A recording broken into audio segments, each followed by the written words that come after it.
Salve, salve família vascaína, tô na área para mais um vídeo. Se você está chegando aqui pela primeira vez e não me conhece, muito prazer, meu nome é Eduardo Júnior. Tá vendo esse botãozinho vermelho aí? Dá uma clicadinha aí, isso vai ajudar a gente a chegar à nossa meta inicial de 1000 inscritos. Então eu conto com a sua ajuda e a sua colaboração, é de graça, não perde tempo nenhum, é só dar uma clicadinha aí que isso ajuda a gente. Uma outra coisa que ajuda a gente bastante também é você deixar seu like no vídeo, que isso ajuda a gente aí a divulgar nossos vídeos na plataforma do YouTube. Ativa o sininho para toda vez que eu postar vídeo você receber as notificações e, claro, compartilhe o vídeo nos seus grupos de WhatsApp e Telegram que falam de Vasco, também nas suas redes sociais, que isso ajuda bastante também. O tema de hoje é o seguinte: Vasco perdeu para o Madureira, né, com um time reserva, e isso gerou vários questionamentos a respeito dessa questão de poupar jogador, né, que isso no Vasco, muitas pessoas, muitos torcedores reclamando, né, e teve um amigo meu que pediu para eu fazer um vídeo que ele queria saber a minha opinião a respeito disso aí. Engraçado que é o seguinte: se eu tivesse ganho o jogo, aí, não, estamos bem, o time de reserva é bom, melhor que o titular, né? Como perdeu, porque poupou, porque não botou titular, o reserva não presta, é sempre assim, né? Chega a ser engraçado. Mas a gente precisa levantar alguns pontos interessantes que podem servir aí para balizar a nossa opinião.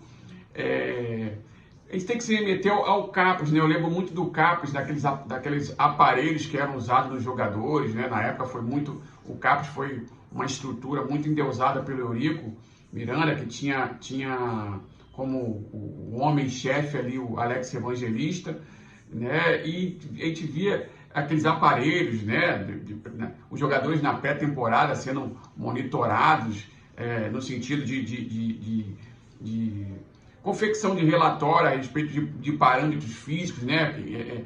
Como é que estava a musculatura, se estava com desgaste, se não estava, se precisava fazer exercício de força, se não precisava, né? E o que acontece? E isso pode servir para balizar a minha opinião. Em que sentido? Acredito eu não sou profissional, se tiver algum profissional assistindo o vídeo e porventura eu estiver falando alguma besteira, não tem problema nenhum, pode me consertar aí nos comentários, que vai ser um prazer aprender com você que seja profissional. Mas acredito eu que todas essas questões, que existem várias variáveis a serem analisadas para definir quando tem que poupar um time ou não. Uma delas, por exemplo, são os parâmetros físicos de cada jogador que são tirados ali na pré-temporada, né? O departamento médico, junto com a fisiologia, junto com a preparação física, faz um diagnóstico ali, tipo estrutural, né? Um diagnóstico físico do jogador, né? Através de testes físicos, através de monitoramento, através dessas aparelhagens todas aí, e nisso traça um perfil do jogador, perfil físico do jogador. E a partir daí fica monitorando, né? Toda a recuperação de jogo, todo o pós-jogo, acredito eu que ficam recuperando até chegar num limite em relação a valores ali, que olha, tá na hora de poupar, porque senão daqui para frente ele pode estar mais propenso a ter lesões musculares. É uma coisa que eu acredito que seja uma variável a ser levada em consideração. Uma outra variável a ser levada em consideração é, de repente, o jogador está dentro dos seus parâmetros físicos ali, mas por algum motivo sentiu alguma disposição, né? Seja, por exemplo, dores musculares, né? Ou precisou de uma dispensa e não treinou e não ficou apto fisicamente, né, para poder ir para a partida. É uma outra variável que a gente pode levar em consideração. Uma outra variável é a questão da importância da partida. Em que sentido? Por exemplo, se o Vasco está jogando contra o Madureira, que nem jogou agora, e daqui a 3 dias fosse jogar uma fase decisiva da Libertadores, por exemplo, tipo assim, uma partida e que o Vasco tem que ganhar para passar da pré-Libertadores e entrar na fase de grupos. Aí, teoricamente, justificaria poupar todo o time, haja vista que o Madureira, tecnicamente, não é um time forte, né? Como são 2 partidas, primeira partida você leva o time reserva, depois joga com o titular na fase decisiva da Libertadores, e caso tenha um resultado ruim na primeira partida, você recupera na partida de volta em São Januário. É uma possibilidade também. Uma outra possibilidade é poupar o jogador devido às condições do gramado, do tempo. Por exemplo, você jogar em gramados muito ruins, como o próprio conselheiro Galvão do Madureira, ou então jogar num sol de 40 graus de Bangu, lá em Moça Bonita contra o Bangu, né? Às vezes o jogador não está 100% fisicamente, então não, vamos optar por poupar, o gramado não é tão bom, ele pode ter uma lesão. Lembrando que isso já aconteceu, se eu não me engano, foi com o Tenório, se lembra? Do equatoriano Tenório? Foi jogar, acho que se eu não me engano, lá em Moça Bonita mesmo, e rompeu o tendão de Aquiles, se eu não me engano, me corrija se eu estiver errado. Então isso pode acontecer. É uma forma de você optar por ser conservador e poupar, né? Agora, em relação a esse jogo contra o Madureira, né? Eu não entendi também. Inclusive, eu estava participando de uma live pré-jogo que pediram minha opinião a respeito da escalação. Eu achei que colocariam um time titular. Até porque, contando com esses jogos do Madureira, né? E caso o Vasco passe, ainda tem 2 jogos contra o Botafogo, são 4 jogos antes da Série B.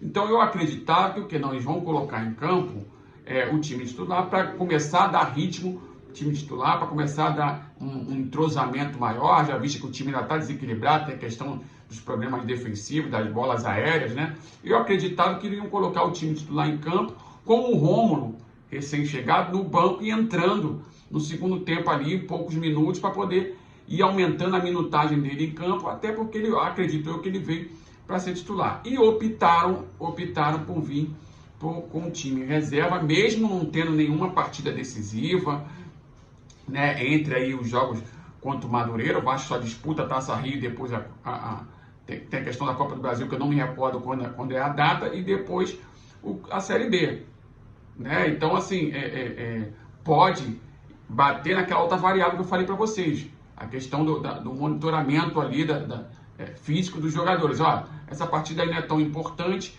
né? Então vamos poupar os titulares, põe os reservas, né? E qualquer resultado que tiver lá, a gente reverte em São Januário, um campo melhor na nossa casa, é a nossa estrutura, a gente reverte lá, e a partir dali, na final, caso passe, se pegar o Botafogo, que é clássico, aí já vem com o time titular, já na sequência da preparação para a Série B. Acredito que tenha sido essa aí a decisão que balizou aí de poupar, né? Claro que tem outras questões extracampo, que já foi anunciado, né, que o Vasco vai precisar vender jogador, né, para poder cobrir o rombo, que na verdade quebraram o clube, essa é a realidade, o clube está quebrado, né, e por falta de capacidade de obter novas receitas, se recorre às velhas práticas, venda de jogador para pagar salário aqui, venda de jogador para pagar conta ali, né? Coisa que a gente vem adotando há 10 anos e o cenário não mudou. Pelo contrário, piorou. Então, na teoria da conspiração, uma outra variável, teoria da conspiração ou não, tá? Pode ser considerado variável também. O fato de ter que colocar alguns jogadores na vitrine para jogar, jogadores da base, para poder mostrar para o mercado, né? Para ver se consegue alguma proposta para poder vender, né? Lembrando que quando a gente está nessa situação, não esperem venda milionária. O mercado sabe que o Vasco quebrou, sabe que o Vasco está com o PIDs na mão e vão, com certeza, fazer propostas aí para os jogadores da base do Vasco bem abaixo do que eles valem. Minha cachorrinha aqui. Infelizmente, o clube chegou a essa situação, né? Enfim, parabéns aos envolvidos. E aí, o que vocês acham? Pouparam por quê? Vitrine? Para mostrar para o mercado de jogadores da base? Ou questão físico mesmo, pelo fato da partida não ser muito importante e levar para o segundo jogo São Januário? Ou, por exemplo, por causa do campo que é ruim, para evitar possíveis lesões aí dos titulares, já que o nosso elenco é muito curto e vem uma Série B por aí. O que vocês acham? Comenta aí embaixo. Vamos debater. Eu acho que foi por causa da importância da partida, pelo fato de ter 2 jogos, né? O outro jogo sem São Januário, então até para equilibrar o elenco fisicamente, né, em termos tanto físico como em termos de ritmo de jogo, dar ritmo de jogo para os reservas também, já que como a nossa elenco é curta, a gente vai precisar para a Série B. Acredito que esse tenha sido o parâmetro para poder balizar a decisão de escalar os reservas no primeiro jogo e entrar com os titulares no segundo jogo, precisando reverter um resultado, claro, uma vitória simples, já que a gente joga por 2 resultados iguais, uma vitória simples para se classificar para a final do torneio de consolação. E você, o que você acha? Comenta aí embaixo, vamos debater. Vai passar na tela das nossas redes sociais, escreve lá para a gente bater um papo. Peço mais uma vez que você se inscreva no canal, nesse botãozinho vermelho aí, para ajudar a gente a atingir 1000 inscritos. Deixe seu like no vídeo, ative o sininho. Um abraço e até o próximo vídeo. Valeu!